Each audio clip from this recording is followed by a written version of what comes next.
Hello everyone.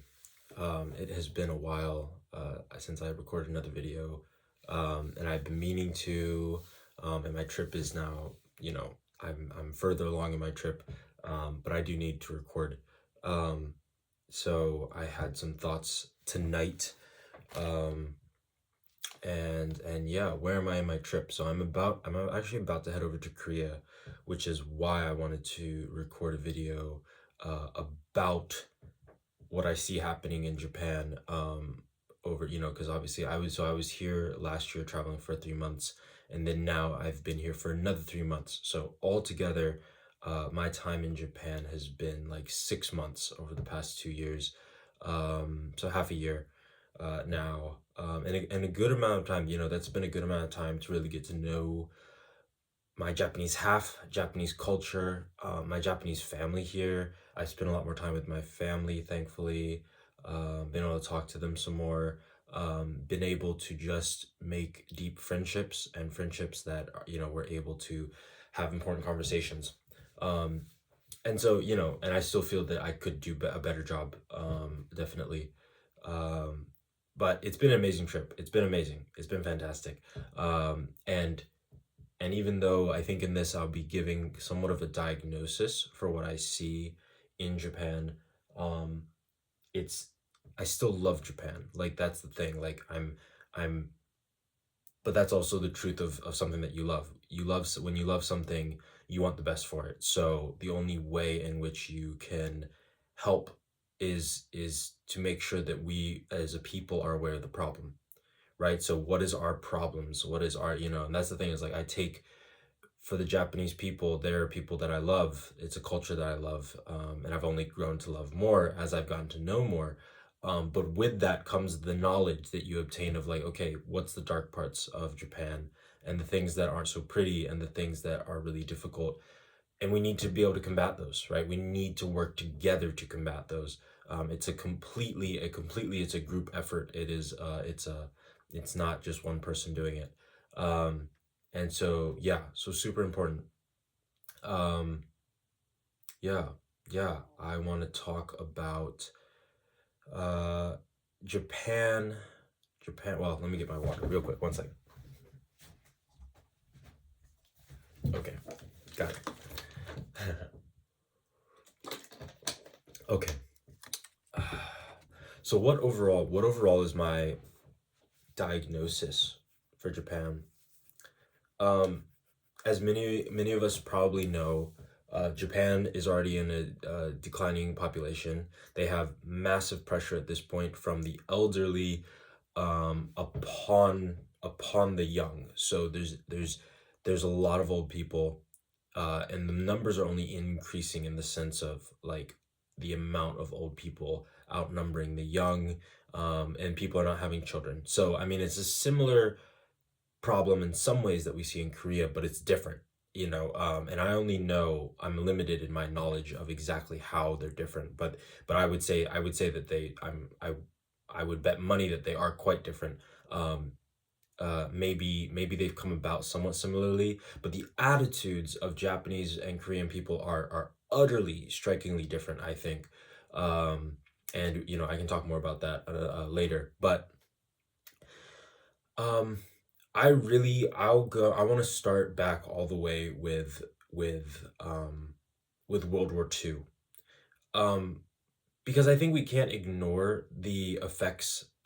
There's if you have these major events that happen in history, they often are going to have an effect on the people. Obviously we saw that with like art changing with even Americans with World War II, World War One, and then World War II. Like the art that came out of those eras, men that went to war saw the death and the type of killing that we did in war. So it affected us, right? It affected the American people. It affected the art and the literature. It affected characters like Tolkien, and the things that they cared about, the things that they wrote about. So these things have an effect, and for whatever reason, I think sometimes we either forget that, or we don't think about it, or we don't think that maybe the effect has been that large. But I think for Japan, it's important to recognize just what an empire Japan was. Um, they were in my understanding, they were just about the most prideful country that could exist during World War II. And that's funny to say when you have them beside like Germany and Hitler, but actually there's a big difference because Japan was as far as I know, it was never conquered. These people, the people who owned Japan at that point, they had never been conquered as a unit.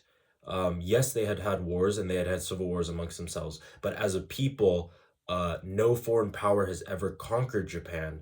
Um, and I mean, people already know that Japan felt that it had the power to conquer the entire world, right? That's like its people as a whole wholeheartedly believed that they could do that, right? They're a small island country, and yet they not only did they feel that way, but they actually were succeeding, right? They conquered China, they conquered Korea, they conquered the Philippines. They Japan um conquered so much of Asia.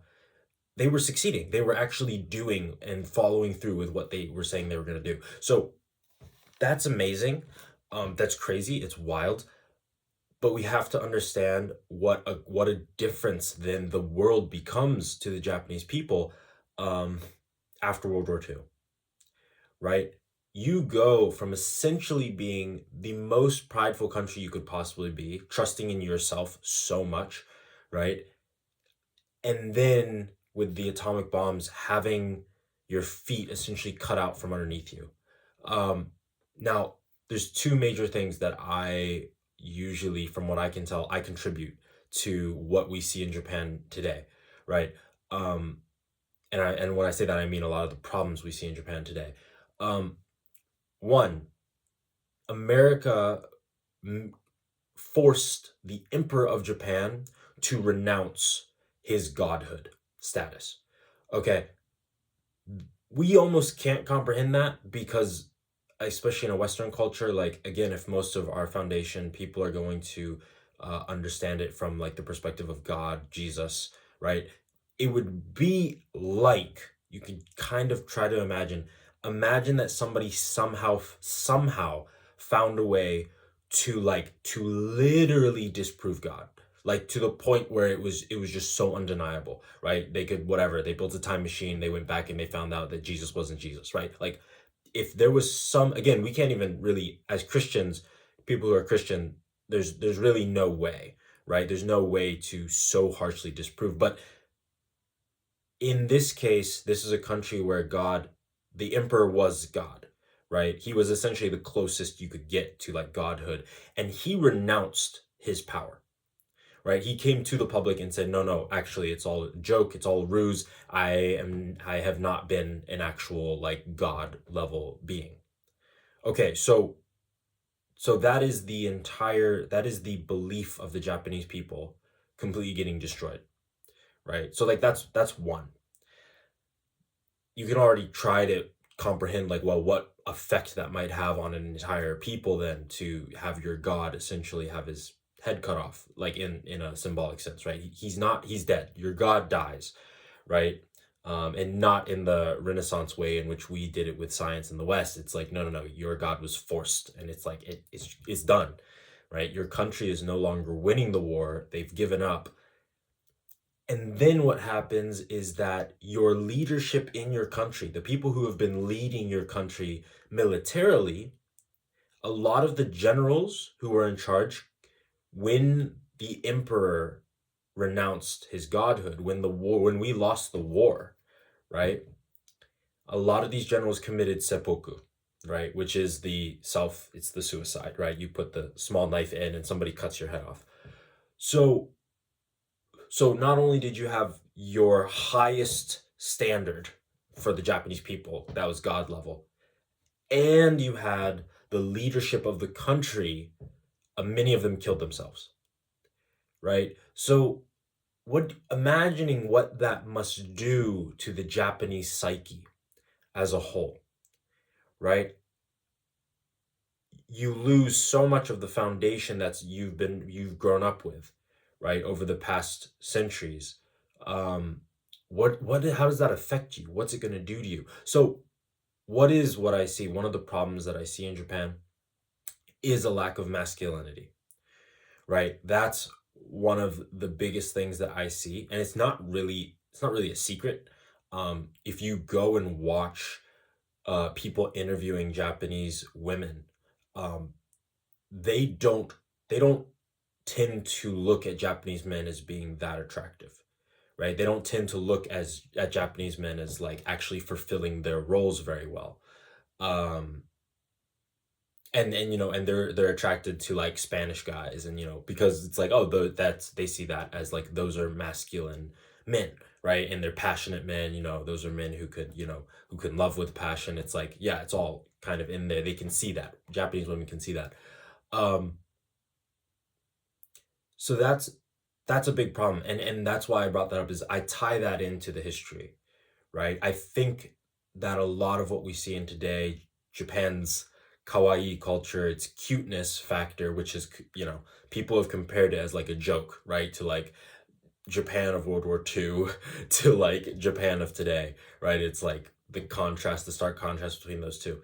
Um, so, so yeah, I tend to see a lot of femininity, um, in men, or just a lack of masculinity. I'm not seeing very strong leaders in Japan. I don't see very often strong leaders. Um, and of course, part of that, part of it, again, the Japanese society is one in which you can't really stand out. You're not supposed to stand out. It's ingrained in you from school that like you shouldn't really stand out. So you can imagine that it's hard then to rise up as a leader, because that's something kind of frowned down upon, right? And the idea would be, obviously you would have to have your ducks in a row to lead anybody to do anything, right? Because most of the Japanese people are wanting to just kind of do the same as the people beside them, right? So that's a big one, and that's definitely what I tie those two things together: lack of masculinity with history and what has happened to the Japanese people over time. Um, what's number two big problem that I see? Number two big problem that I see is that people are spending way too much time in school. Similar to Korea. This is also what I saw in Korea. Korea might actually have it worse, which is crazy. But it is just children are being told to study so much, um, and they don't have lives. Like, they essentially don't have lives. My friends who were around my age, when they were graduating high school, it was like I was experiencing some of the first times that they ever got out of the house and like went to a cafe. Like, we would go to a cafe together in their own town. They've never been there before. And they're like, wow, they're loving it because it's like the first time they've had freedom to go out to a cafe. And I'm like, wait, how do you, what's your hobbies? How do you, how do you not go out? And it's like, oh, like they just didn't have time. They just never had time. It's like school and homework. That's all they do. And then summer's really short, and then you also have homework during summer. Like, yeah, it is crazy. So kids do not have enough time to be kids. That is a huge problem. That is a really, really big problem. Um, young boys do not have time to adventure and play. Young girls are not getting the time to play together and enjoy uh, girlhood. Um, yeah, everything is centered around school, all the way until you. And here's the other problem. It's not just that. I mean, that is a problem, but part of it also is the stringing together from all the way of your lower schooling, high school, into straight into university, and then straight into the workforce. So a lot of Tokyo, at least, really the experience seems like one of essentially sheep, right? It's people following what is the status quo and what everybody else tells you to do. Um, this is a big problem. So this is a really big problem. Too much of a herd mentality. And of course, there's a huge difference between the West and the East, right? And this is what we were going up against that in this, obviously. In America, the narrative is one of individuality, it's one of uniqueness, it's one of standing out, it's one in which if you can get better grades, then you should, right? If you can do better, then you should. Obviously, people care about high grades in Japan, but it's just different. You know, we have a celebrity culture, for instance, in America that doesn't really exist the same way here in Japan. Part of that being, of course, that like you can't, in America, the idea is that if you get to celebrity status, you know, the way we see it is you earned that money, you earned your fame. It's like, yeah, you can kind of do whatever you want with it, right? You can even kind of brag about it as much as you want. Like you're there, right? Um, Obviously humbleness is still a virtue, thank goodness. I think that most people recognize. But again, we still have a big celebrity culture and we look up to them, we prop them up. I don't see that happening in Japan. I don't see prevalent celebrities who are showing up everywhere, who are doing a bunch of advertisements all the time. There are faces and there are models that you will see very often, and actresses. You will see them sometimes, but again, the narrative is completely different. And this is where it gets really interesting because Korea is taking on a model that is much more similar to the US when it comes to this area, right? Korea has its K dramas and it has its K pop, and it does have its celebrities that they push globally, right? There are Korean celebrities now who are starting to get roles in American films, and I think I even just saw an ad for one where it was one of the most prevalent Korean actors is now going to be in a Marvel movie. So again, there's a huge difference there. I think it's easily felt. Um, I People do not idolize celebrities the way in which we idolize them in America or in Korea. Um, Again, not everything about our celebrity culture or idolization or idol culture is good. Uh, Obviously, there's a lot of problems with that, but I'm using it again just to show what I see here as a difference. And hopefully it's educational to people who have never been to Japan, who might not really understand the differences here. Um, yeah, the ability and the amount that people are scared to stand out is very real. It's very, very real. Besides some places, maybe like Osaka, and maybe like the southern islands of Japan, the closer you are to Tokyo, the more you are going to follow this idea of not sticking out, of not doing anything too crazy or different. Um, and it really lives in the people, like it really does. It can be very difficult to make friends that are Japanese, especially if you do not understand the Japanese culture and if you don't know how should you say, surprise Japanese people in a delightful way, right? That's kind of a funny way to say it, but I think it is kind of true because there's instances where I make Japanese friends and it's kind of partly because I surprise them in a positive way with like who I am. Like, and part of it is I'm half Japanese, and so that's already I think something that is a little bit of a benefit toward for me. Um, I can't always tell how much I'm benefiting from that or how much people are going easier on me or like allowing me into their circle easier. And also I partly speak some Japanese. So obviously those things help. Like when you go to a foreign country, learning some of the language is a great idea. Um, but Yeah, the other thing that's really important, you know, and another just maybe another metric that can be used, I think, is look at the media of the country, right? And it's really interesting because what I see with Japanese media, again, very different. In America, we're kind of hyper self-aware of ourselves. Part of this again might be the individuality and like we're constantly kind of looking in on ourselves, and I mean it's partly a lot of the problems we have in America right now is just because of that. We're so focused in on ourselves, we're so kind of entitled and selfish. That's part of the problems that we get, right? But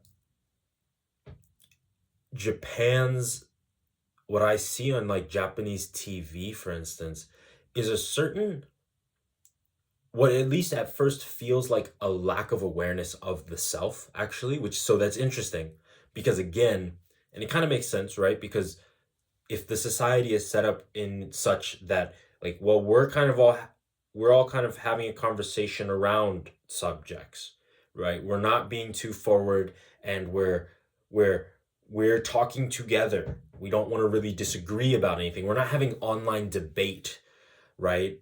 So that's another difference, right? Like in Korea, I saw TV shows and there was these talking heads. There was psychologists, for instance. There's some famous psychologists in Korea. There's a woman in particular, I don't know her name, but who's a famous psychologist. And she will watch these clips that they've pre-recorded of families and pick them apart and say, oh, you did this wrong, right? They will literally confront this person and say, oh, like your parenting was wrong in this way. You need to teach a child this. This is right from wrong.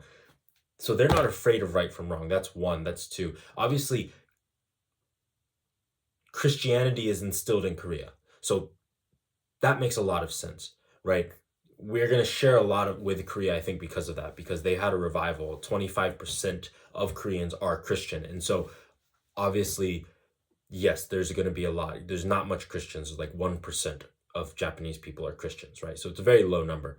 Um, Obviously, yes, what people believe in has a major effect then in the way in which they view the world. And one of the best ways that I've heard it said, of course, is that in the West we have a truth versus lie base, right? We essentially, from the Bible, from Christianity, we get our morality of that every person has morals, and they know within themselves, they have the ability to already know right from wrong, right? They have the ability to know truth from a lie, right? And so when someone lies, they're going to know that they lied, and they're going to know, you kind of trying to bend reality, and you can't do that.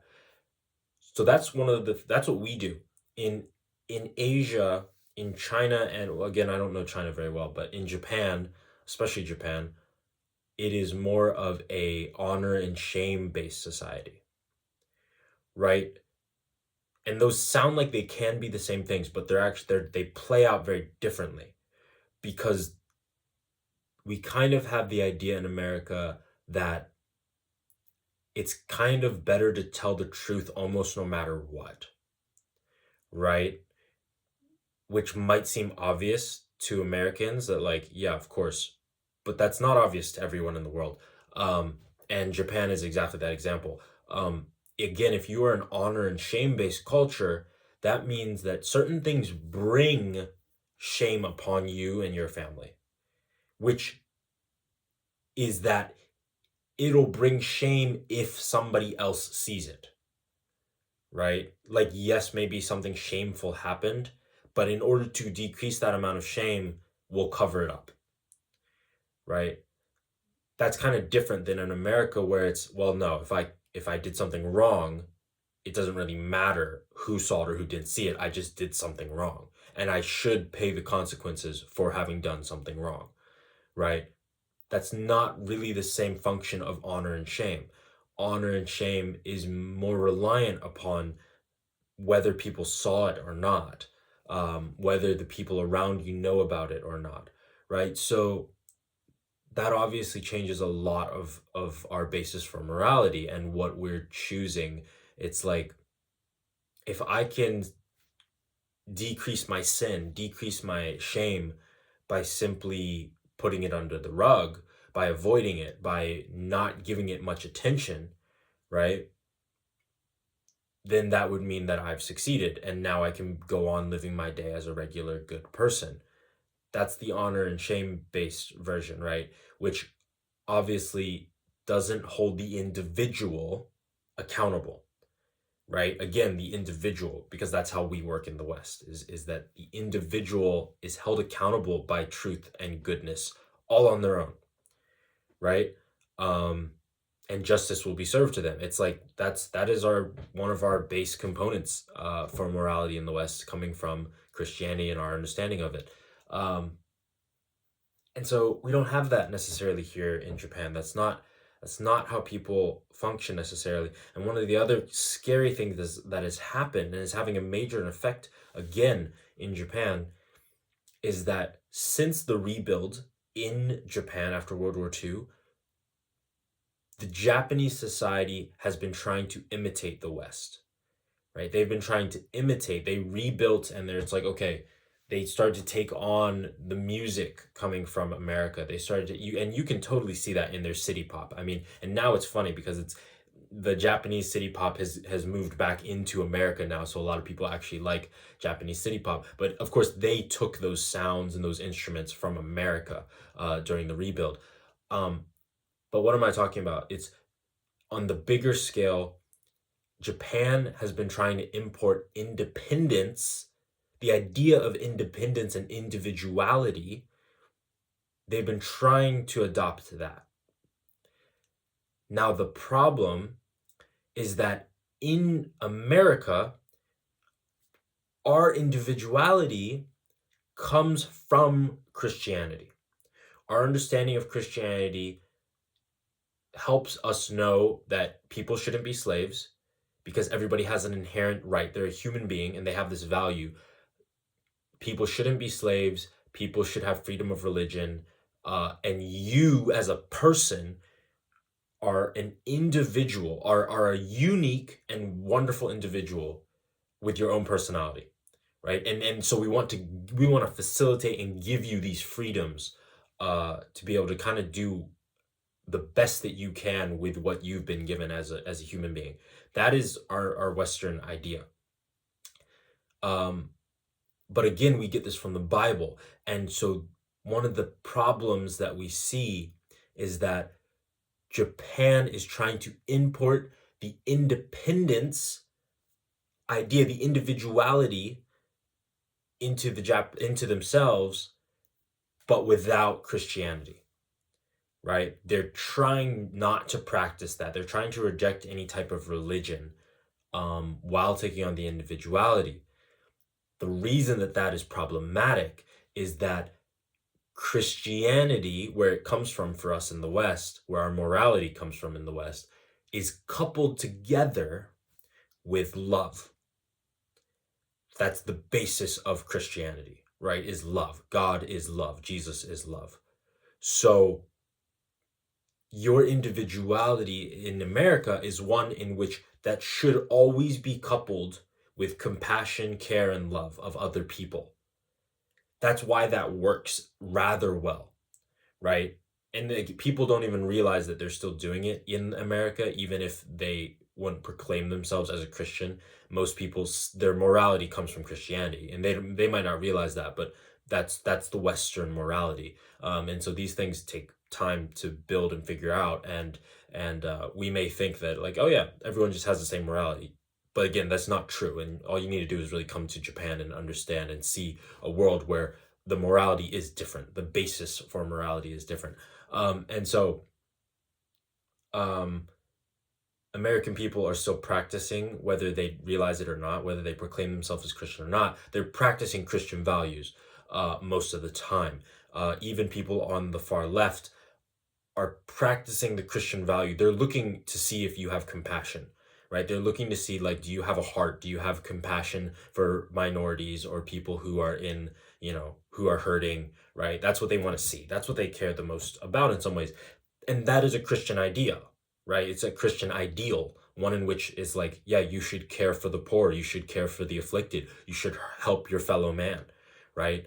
You do unto your neighbor as you would want your neighbor to do unto you. Like, they're following through with those things, even if they don't realize it.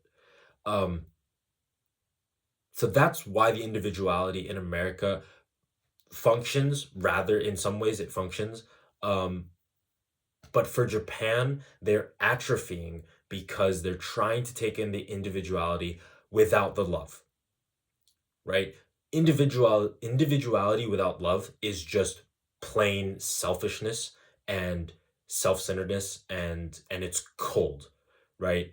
And that is exactly what you will feel if you come and spend any long or moderate time in Japan. You will feel that coldness, definitely. And part that's scary is that this is having a major effect in Japanese families. Because if you think about it, the family unit now becomes broken apart because we're focused on ourselves, right?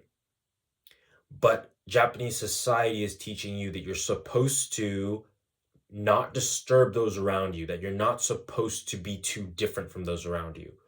So, what it ends up causing in the Japanese heart is a selfishness, right? And the translation, when it comes full circle, is that, well, I don't want to bother anybody because then that is going to bother me, right? I don't want to cause any problems because that's going to be annoying to have to deal with selfishly for myself because I just don't want to be bothered, right? So Japan is not, even though Japan is a polite society, it is not necessarily one that is very caring of other people, right? It's possible to be polite and not necessarily care about other people, right? Care is one of the ultimate forms, again, of love. Obviously, it's a way in which we express love and show care for other people. Showing genuine care is a great virtue. And it's hard to do so if you are highly self-centered. It's hard to do so if you are not practicing love and understanding that you need to treat other people with genuine altruism, and care and love. So that's a lot of what we see in Japan right now. It's causing a big problem. Families are not communicating. People are not communicating within their families in Japan. Again, there's a lack of masculinity. Men are not leading the household. Um, they're just working super hard, which they may feel is their responsibility, which in some ways it is, but your family should come first. And that, again, in the Christian understanding, of course, it is the ministry to your family, is that is your that is a job which must be fulfilled, and it is your responsibility as the husband to make sure that that job is fulfilled, to minister unto your own children. We need strong leaders in Japan. Um, if we were able, and this is where we get to the solution part, right? If young men are able to dig into their belief, dig into philosophy, find truth, and find beauty, and find goodness, and ultimately find God and love, they can begin groups of young men who are going to be changed for the better.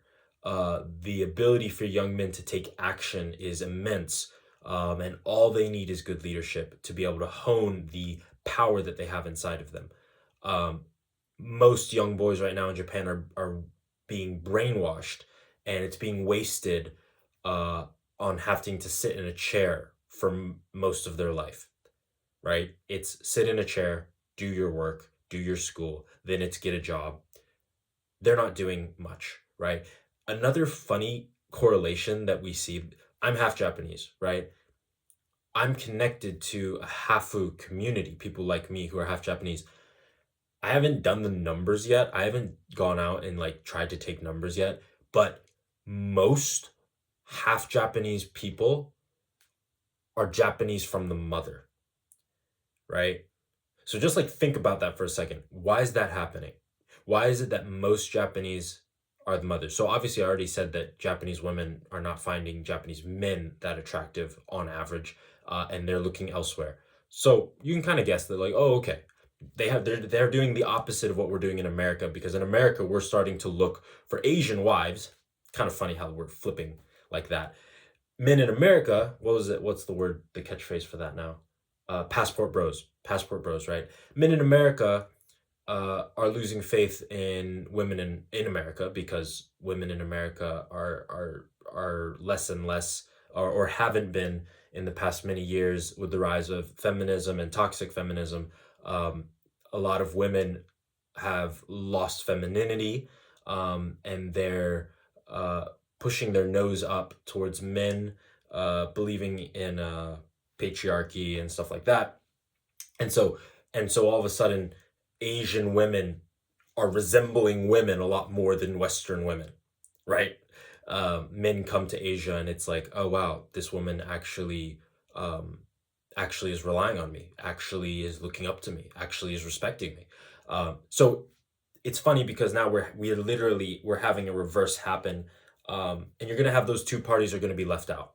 The women of America who are taking on the toxic femininity, obviously they're gonna be kind of left alone and destitute.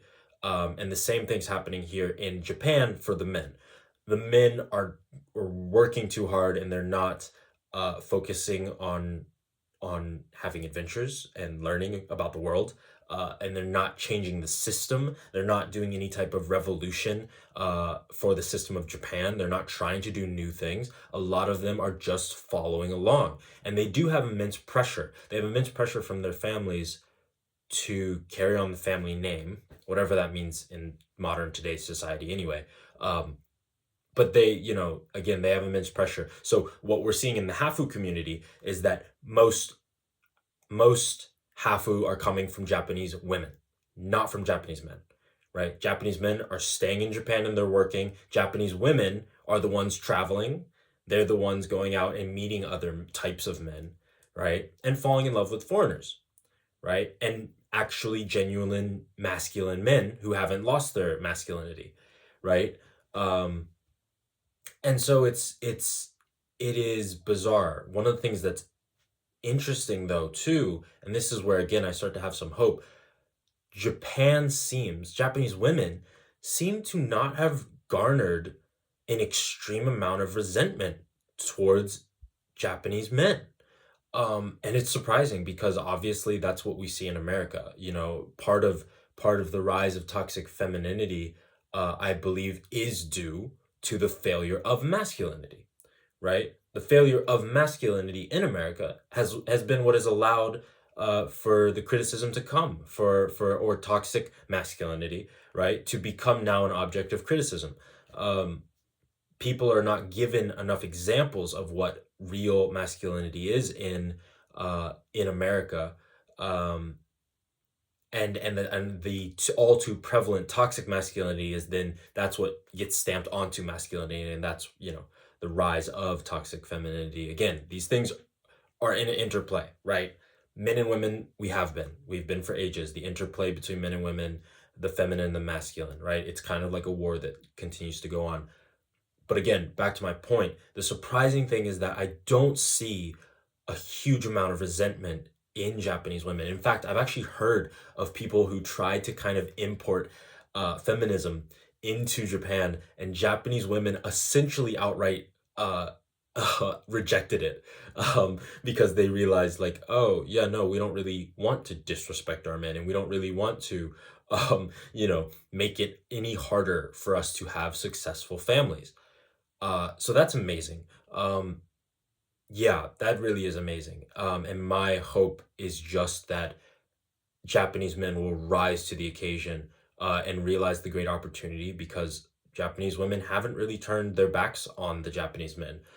There are there's some people who are still getting married, obviously not plenty because people aren't having kids. But there's still a lot of Japanese women who still want to marry Japanese men. But again, Japanese men need to rise to the occasion, and we need leadership. We need leadership in this country. We need some change. We need change coming. We need leadership. We need some strong male leaders who are going to make the young people rise up and start voting and start changing the policies in Japan, right? We need to take on a forward thinking attitude as the Japanese people. Korea, I believe, is starting to do that. They've been doing that, I believe, with Hallyu and pushing their culture. Of course, I mean this was a government strategy, so it's not all just the people themselves. Part of it, of course, again, is the attitude of the government. Um, and one of the advantages that Korea has, of course, is the draft. The draft they have, that means that all men in Korea, pretty much all men, have gone to the military. That means that they've been tested. Those are young men who have been tested, who have had to go do some hard stuff, who have been yelled at enough to whip themselves into shape. That's a huge benefit for Korea, and I can make an entire other video for that. But I definitely believe that that is a huge benefit for Korea and what is done for masculinity in Korea, which is amazing because masculinity has survived. Even though a lot of people watch K-pop and they think, oh, Korean men look really feminine. It's not necessarily true. There's aspects to it that are true, but if you watch, for instance, Korean media, Korean movies, Korean K-drama, masculinity is very prevalent. It's very real. It's very still alive. I'm so glad to see it in Korean movies. Yes, Korean men look gorgeous, but that's not, again, not really something that I think is bad. I think we've maybe just gotten used to a certain type of ugly in the West, which is not necessarily something that I think yeah, it's a whole other conversation. But yeah. So yeah, we have a lack of masculinity in Japan. We need to do something about that. We need to work on that. We need to find strategies to have meetings, young men's meetings, men's gatherings in churches, for instance. Um, Again, with the success of Christianity, hopefully that will happen more and more. And the revival in Japan, hopefully that'll happen more and more. We need less children in school. We need children who are not just wasting their lives away in school. It's you don't have to look that far to figure that out, right? Um, yeah, kids need time and space, and they need to play, and they need to go and test themselves. Especially young men need to go and test themselves out in the world. They need to go off and have adventures. Um, So these things are simple in some ways, but they're not simple when it comes to talking about getting an entire society to change their viewpoints. Uh, I don't know how exactly we're going to do it, but we need to do it.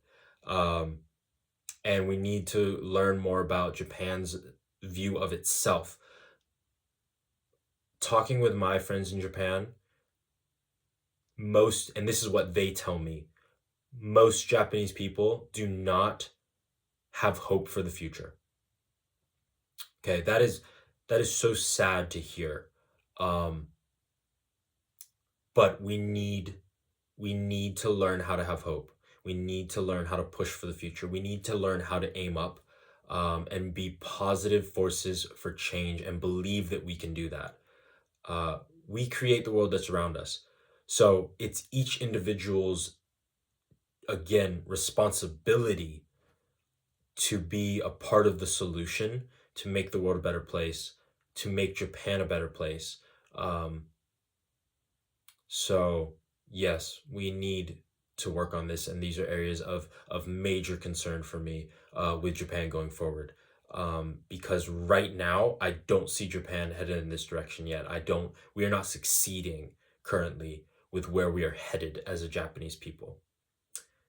Korea maybe is doing better, and I have hope for Korea, and their attitude is one in which I think they'll be able to pull through.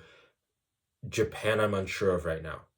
And it really pains me to say that, but I am really worried about Japan, where Japan's going to be in the next 20 to 30 to 40 years. We need strong leaders to rise up. We need strong leaders to come from around the world, if possible, and invest in Japan and instill great leadership in Japan. We need to open dojos to train young boys. Um, and that can be dojos of many kinds, right? Dojos of Christianity, dojos of masculinity, dojos of hiking and adventure and martial arts, teaching young men how to control themselves and how to be positive forces for good and for change. Um, yeah, that's perhaps it would be the most amazing revolution to possibly ever see in my lifetime. And I would love to see it, and I would love to be a part of the solution. So, yeah, that is a little bit of a insight into Japan and masculinity in Japan and where things are right now. I really hope that anybody who is spending time in Japan can both go and look for yourself, find these things, kind of see what I'm talking about, uh, come to your own conclusion about it, and be a part of the solution. Again, um, there's lots of pain, both men and women. I'm focused on masculinity for this video, but there's pain in all areas of Japanese, in many of these areas, most areas of Japanese society right now. Again, the individuality is breaking apart families. And so if families start to get broken apart, yeah, it makes it very, very difficult. It makes it very, very difficult for furthering generations. So anyway, yeah, pray for Japan. I hope that things will get better, and I hope we can be a part of the solution. So yeah, it's a great call to action. It's a great mission. If you are called to Japan, uh, I am eternally grateful. And yeah, yeah. Thank you so much. That has been today's contemplative thoughts and my diagnosis for Japan as a society, especially for its young men. And I hope that we can continue to have conversations about this. I'll continue to document my findings and the conversations that I have with people. And yeah, yeah, we pray to see Japan change for the better over the next coming years. So, yeah. God bless you, and see you all later.